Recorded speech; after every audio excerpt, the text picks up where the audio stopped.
اب مجھے کوئی یہ بتائے کہ ایک مٹی ہاتھ میں اٹھاؤ اور دوسرے جو ہے نا وہ درخت سے پتے توڑ کے رکھو، کہو دونوں میں کیا فرق ہے؟ کہ جی یہ مٹی ہے، یہ پتے ہیں۔ نہیں، یہ مٹی پتے جیسی بن سکتی ہے؟ نہیں، کبھی بھی نہیں بن سکتی۔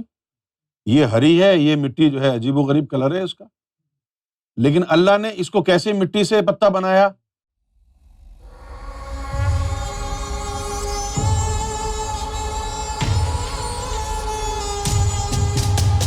شروع میں جب اللہ تعالیٰ نے یہ دنیا بنائی تھی تو کرۂ ارض میں ایک آگ کا گولا تھا، وہ دہک رہا تھا، تو اللہ تعالیٰ نے اس کو حکم دیا کہ ٹھنڈا ہو جا۔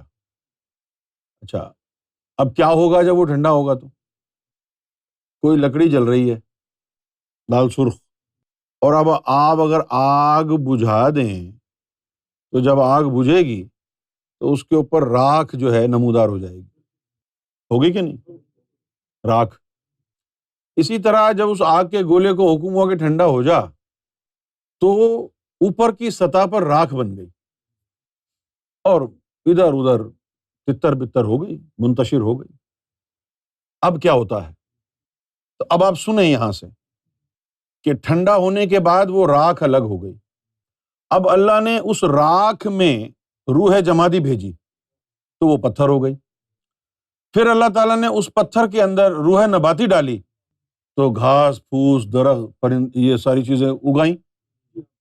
پھر اس میں جب روح حیوانی بھی ڈالی تو یہ چھوٹے موٹے ادھر ادھر کے جانور خود بخود جو ہے نا ابھر کے سامنے آ گئے۔ تو اس راکھ سے یہ جانور کیسے بنے؟ بکرا کیسے بنا؟ گائے کیسے بنی؟ سمجھنے کی بات ہے نا۔ تو تھی تو یہ راکھ ہی نا۔ اگر اس راکھ میں روح جمادی نہ آتی تو وہ پتھر نہ بنتا، اور پھر اس کے اندر روح نباتی نہ آتی تو پھر یہ گھاس پھوس درخت نہ بنتے۔ اب مجھے کوئی یہ بتائے کہ ایک مٹی ہاتھ میں اٹھاؤ اور دوسرے جو ہے نا وہ درخت سے پتے توڑ کے رکھو، کہو دونوں میں کیا فرق ہے؟ کہ جی یہ مٹی ہے، یہ پتے ہیں۔ نہیں، یہ مٹی پتے جیسی بن سکتی ہے؟ نہیں، کبھی بھی نہیں بن سکتی۔ یہ ہری ہے، یہ مٹی جو ہے عجیب و غریب کلر ہے اس کا، لیکن اللہ نے اس کو کیسے مٹی سے پتا بنایا؟ روح نباتی ڈال کے۔ اب اس کو جو ہے وہ ریوائنڈ کریں۔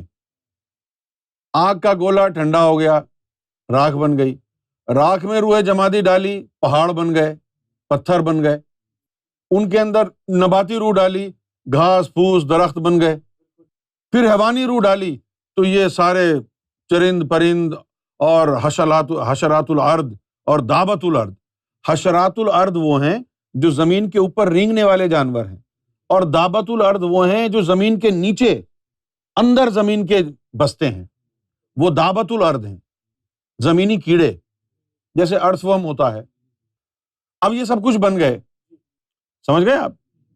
اچھا، اب انسان کو یہاں پر اللہ تعالیٰ نے بھیجا، آدم صفی اللہ کو جنت میں بنایا وہاں کی مٹی سے، اور پھر ان کو اٹھا کے یہاں پھینک دیا، چلو بھائی آ جاؤ۔ پھر ان کی جو اولاد ہوئی ہے، اب جو ان کی اولاد کے جو جسم بنے ہیں وہ کیسے بنے ہیں کہ ایک نطفہ، ایک گندا قطرہ مرد کے جسم سے عورت کے رحم میں گیا، ٹھیک ہے، اور اس میں اللہ نے روح جمادی ڈالی تو وہ خون جم گیا، جمود آ گیا اس میں۔ پھر اس میں جب جمود آ گیا، پھر اس میں روح نباتی ڈالی تو اب اس کے اندر گروتھ آ گئی، بڑھنا شروع ہو گیا، بڑھتا رہا بڑھتا رہا بڑھتا رہا بڑھتا رہا بڑھتا رہا۔ کب تک بڑھا؟ 20 ہفتے تک بڑھتا رہا، 5.5 پونے 6 مہینے تک، 5.5 مہینے تک وہ ایسے ہی رہا۔ 5.5 مہینے کی پریگننسی کے بعد پھر اللہ تعالیٰ اس میں روح حیوانی ڈالتا ہے، اس کی وجہ سے پھر اس کے جسم کی ساخت بنتی ہے۔ ورنہ یہ سارا جو جسم ہے یہ سر کے اندر ہوتا ہے، یہ صرف سر ہوتا ہے۔ شروعات کیسی ہوتی ہے انسان کی؟ یہ صرف سر ہوتا ہے، 6 مہینے تک یہ سر ہی ہے بس۔ ہڈیاں بھی بڑی سافٹ سی ہوتی ہیں، بڑی سافٹ۔ 6 مہینے کے بعد جب روح حیوانی آتی ہے تو پھر یہاں سے یہ جو آپ کی اسپائن ہے سر سے ملی ہوئی ہے، یہ یہاں سے نکلنا شروع ہوتی ہے، یہاں سے نکلتی ہے، ہاتھ بنتے ہیں، پورا وجود بنتا ہے، 3 مہینے کے اندر پورا وجود، اب وہ بچہ بن گیا۔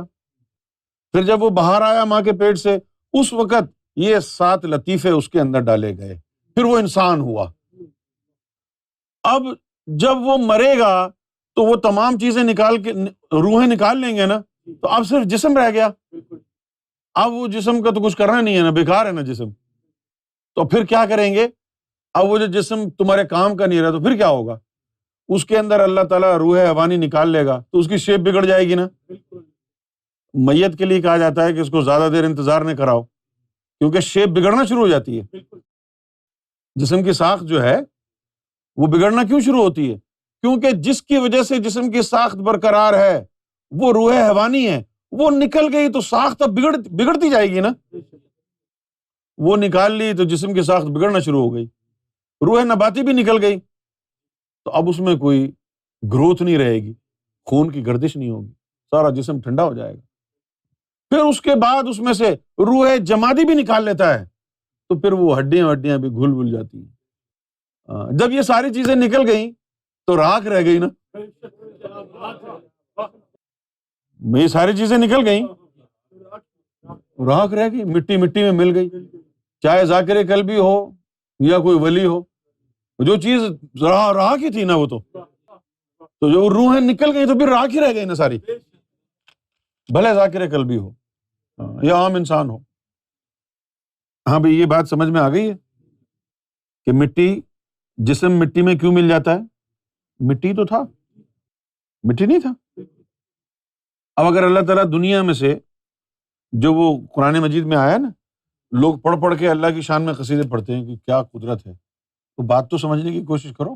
جب قرآن میں لکھا ہے کہ یہ جو پہاڑ ہیں، جبل، یہ سارے روئی کے گالوں کی طرح اڑیں گے، کیسے اڑیں گے؟ لوگ سمجھتے ہیں کہ ہوا اڑا کے لے کے جائے گی پہاڑوں کو، نہیں یار، ان میں سے اللہ روح جمادی نکال لے گا تو روح رہ گئی۔ جب اللہ تعالیٰ نے ان میں سے روح جمادی نکال لی تو ختم ہو گئی۔ روح جمادی کی وجہ سے تو یہ پہاڑ کھڑے ہوئے ہیں، روح جمادی نکل گئی، ہوا نکل گئی۔ جب روح نباتی نکال لی تو یہ سارے درخت غائب، ساری گھاس پھوس غائب۔ روح حیوانی بھی نکال لی تو یہ چرند پرند یہ سب کچھ غائب، صرف اور صرف راکھ رہ گئی۔